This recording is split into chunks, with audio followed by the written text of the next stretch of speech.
Hello everyone, welcome to my channel of Kanjuri. I am Dia.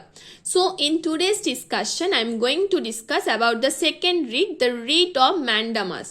तो ये mandamus एक Latin term है, इसका मतलब होता है विद कमांड। तो यहाँ पे कोर्ट जो है वो पब्लिक जो ऑफिसर्स है उसको पब्लिक ऑथोरिटीज को कमांड देता है to perform their public duty, कि वो पब्लिक ड्यूटी को परफॉर्म करे। और यहाँ पे क्या बताता है कि जो ये रिट है इशू होता है by the court to order the public official. किसको ऑर्डर करती है?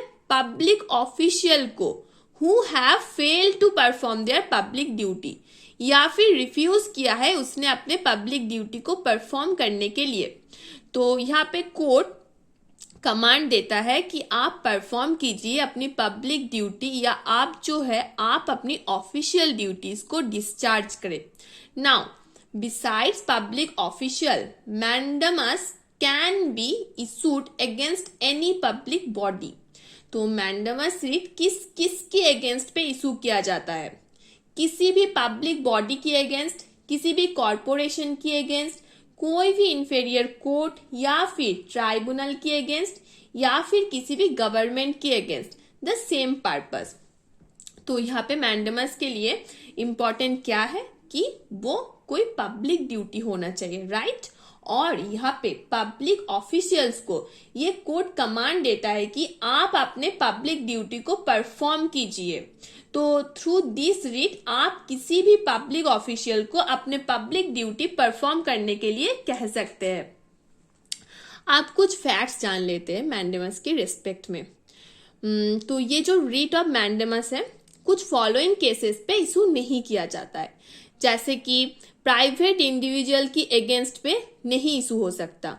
तो जो मैंडामस का रिट है can not be issued against the private individual. Next, जहां पे आपको एनफोर्स करवाना है कोई departmental instruction that does not have any statutory force, तो किसी डिपार्टमेंटल इंस्ट्रक्शन के पास अगर कोई स्टैट्यूटरी फोर्स नहीं है तो उस केस में मैंडामस का रिट इशू नहीं हो सकता।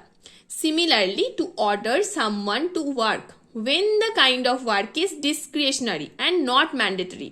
तो यहाँ पे मैंडेटरी जो रीट है, जो मैंडामस रीट है, तो वो इशू उस केस में नहीं होगा जिस केस में जो उसका वर्क है, जो उसका काम है दैट इज डिस्क्रिशनरी, उसका काम मैंडेटरी नहीं है।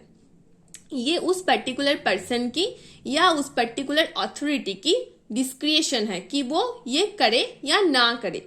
तो जहां पे डिस्क्रिशनरी काम होता है वहां पे रिट ऑफ मैंडामस इशू नहीं किया जाएगा। Next is to enforce a contractual obligation. तो कॉन्ट्रैक्चुअल ऑब्लिगेशन को एनफोर्स करवाने के लिए आप रिट ऑफ मैंडामस इशू नहीं कर सकते।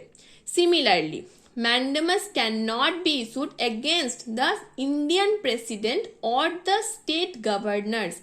और यहाँ पे प्रेसिडेंट और गवर्नर की अगेंस्ट पे भी रिट ऑफ मैंडामस इशू नहीं किया जाएगा। और chief justice of the high court acting in a judicial capacity, तो हाई कोर्ट की चीफ जस्टिस की अगेंस्ट पे भी आप रिट ऑफ मैंडामस इशू नहीं कर सकते। तो एक केस लॉ देखते हैं जिससे आपको ये रिट ज्यादा समझ में आ जाएगा। तो Gujarat state financial corporation versus lotus hotels.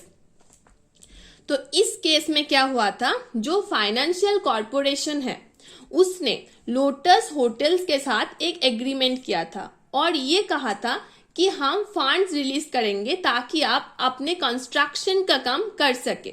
बाद में क्या होता है कि वो फंड्स रिलीज नहीं करता, तो लोटस होटल पहुंच जाता है गुजरात हाई कोर्ट के पास।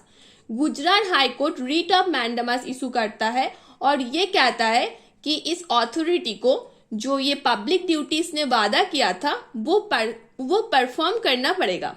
तो इस रिट को परफॉर्म करने के लिए सिर्फ एक कंडीशन है कि there should be a public duty. Thank you.